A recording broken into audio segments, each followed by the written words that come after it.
We are on our national adventure. Andrew, Alison, Kiara, Carolina, and Chloe.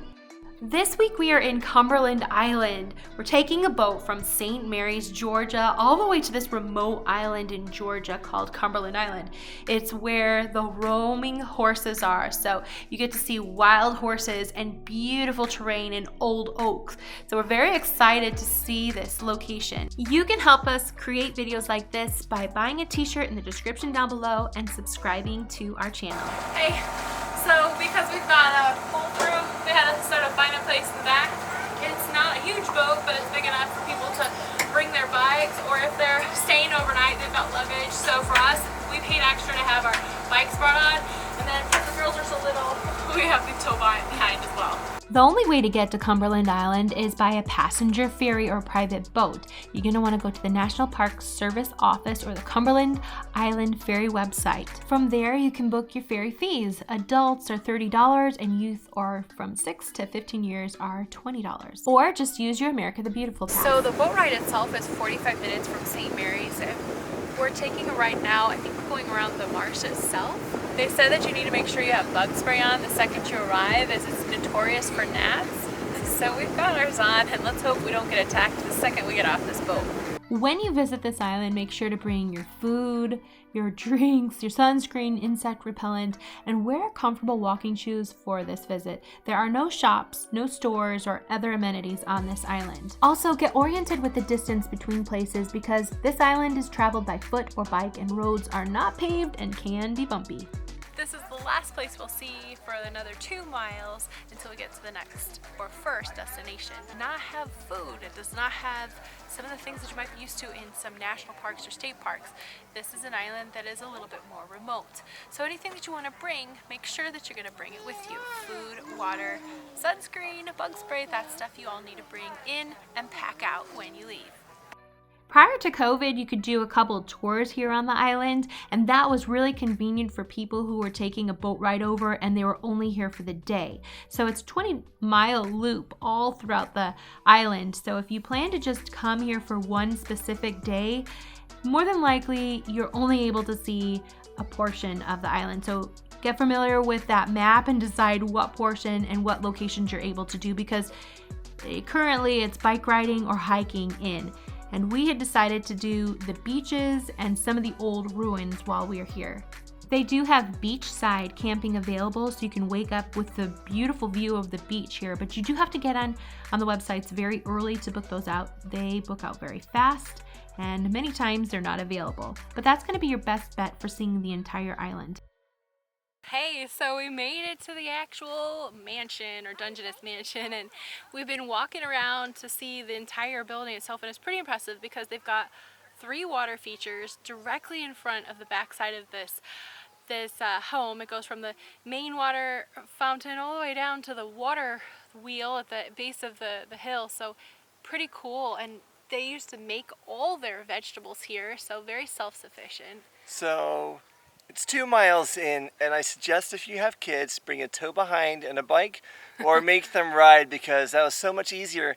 Even if we did have to stop along on the main road to let the worker trucks move by and pass us and stuff like that, I couldn't imagine getting here and back any other way at this point. Not with our littles. And our kids are 7, 5, and 2 at this point, so just keep that in mind. If you've got littles that it's harder for them to hike or walk in, having a tow behind definitely did the trick for us.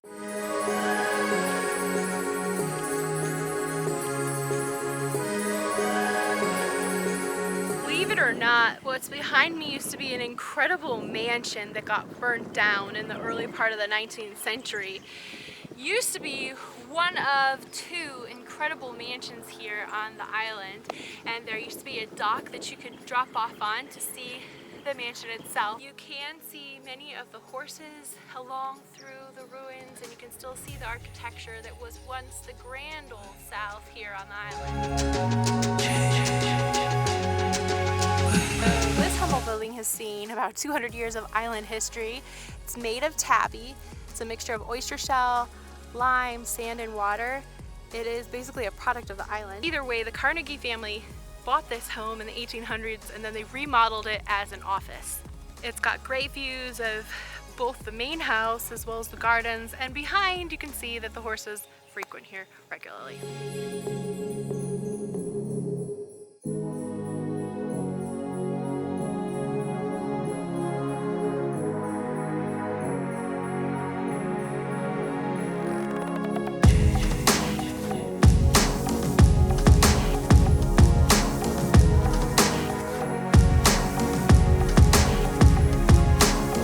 Dungeness was actually a self-supporting castle, so behind me is where they had huge extensive gardens, an old water wheel to collect the water off of the soil, and then behind over to the side is where they had a greenhouse where they would grow the vegetables that they would then use within the kitchens of the mansion itself. After all the bike riding, the girls were ready for lunch, so we found a good spot to sit down for a picnic. There are several picnic benches along the perimeter of the grounds. We decided to sit in the shade on one of our towels as the mat and enjoy the lunch that we had packed in. It was really awesome to enjoy the lunch and then head down over to the marsh where we saw millions and millions of little fiddler, I think they're called fiddler crabs, that were just scurrying along the mud and right there in the marsh by the cord grass. It was very incredible to see all the millions of burrows and incredible life that was taking place right here within this ecosystem. So it was very neat to see the Georgia salt marshes.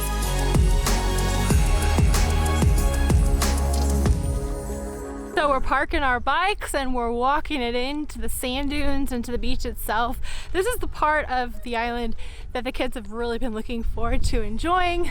I mean, getting to see the beach and the water, what kid wouldn't be looking forward to that?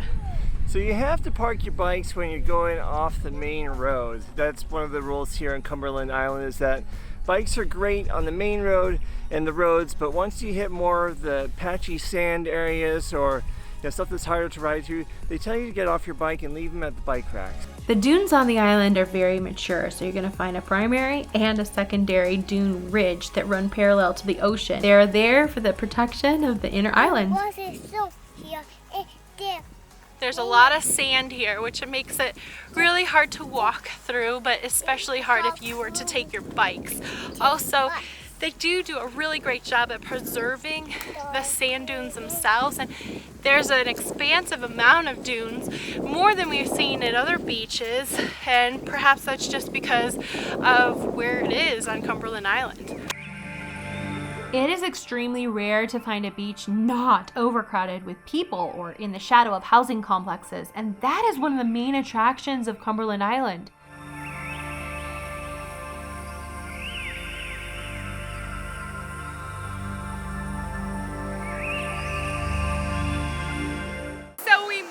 To the beach after making it through all the sand dunes. We are finally at the beach. The kids couldn't be any happier. This is probably one of the most unique, wide open spaced beaches that we've been to. There's hardly anyone here unless they came with us on the boat over this morning. As you can hear them in the background, they're super excited to get here. So if you ever plan to go to the beach and if you want someplace that's totally secluded, except for the noise of your kids, national seashores have been really rewarding to us. Yeah, so far every national seashore that we've been to has been, beaches have been beautiful, and it's really just been us and the ocean.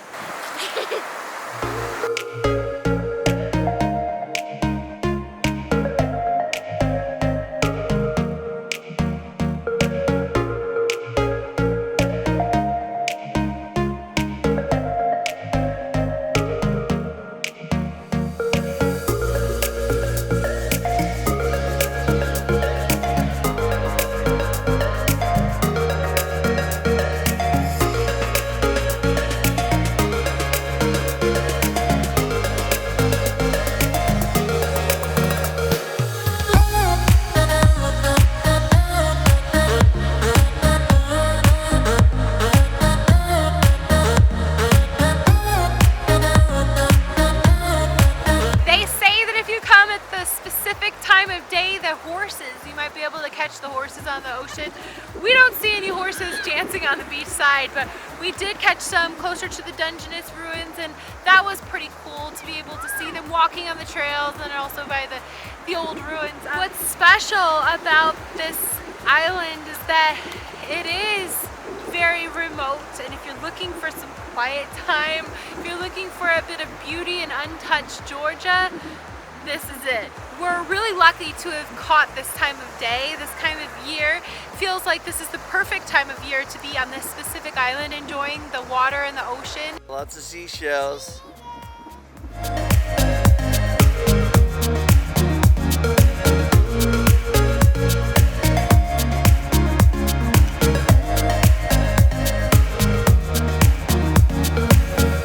On the way here, we decided to walk through the dunes. There's a trail, but now that we've spent our time at the beach and it's time to go back, we decided to take this boardwalk, which is very nice because you're not having to trudge through the sand. It's a very easy, smooth walk on the boardwalk. The kids like it so much better that they're running ahead and I'm carrying everything. That's everything.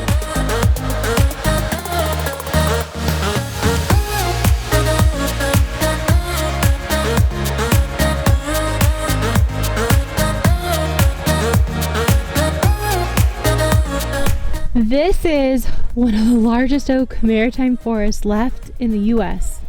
These majestic trees are more than meets the eye. The whole ecosystem exists within their sloping branches. Draped in sage-colored Spanish moss with accents of air plants and orchids, live oaks provide plants nestled along their limbs with nutrients and protection from the elements. In the early part of the 17th and 18th century, a lot of people valued the oak for its resistance to rot, and landowners cleared all of the island pretty much because they were looking for that oak. They would get 75 cents per cubic foot for the oak itself. And even though it was so valuable for the wood of the boating industry then, today what you see is kind of like a second growth of these oaks. It's like a second generation of oaks, and people now value the oaks for their beauty, the gnarly branches that sort of sprawl out.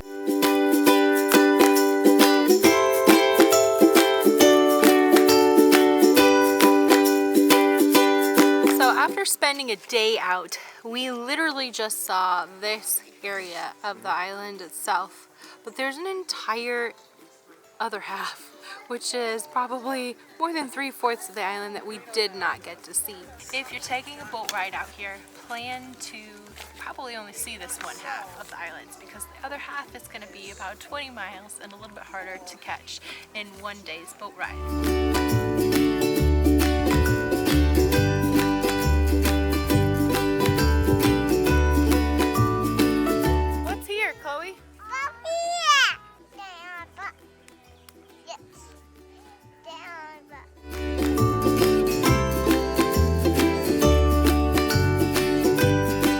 Thank you so much for watching and subscribing to our channel to become part of our YouTube family. If you haven't yet, please subscribe now and like this video. We'll see you next week as we head into St. Mary's, Georgia.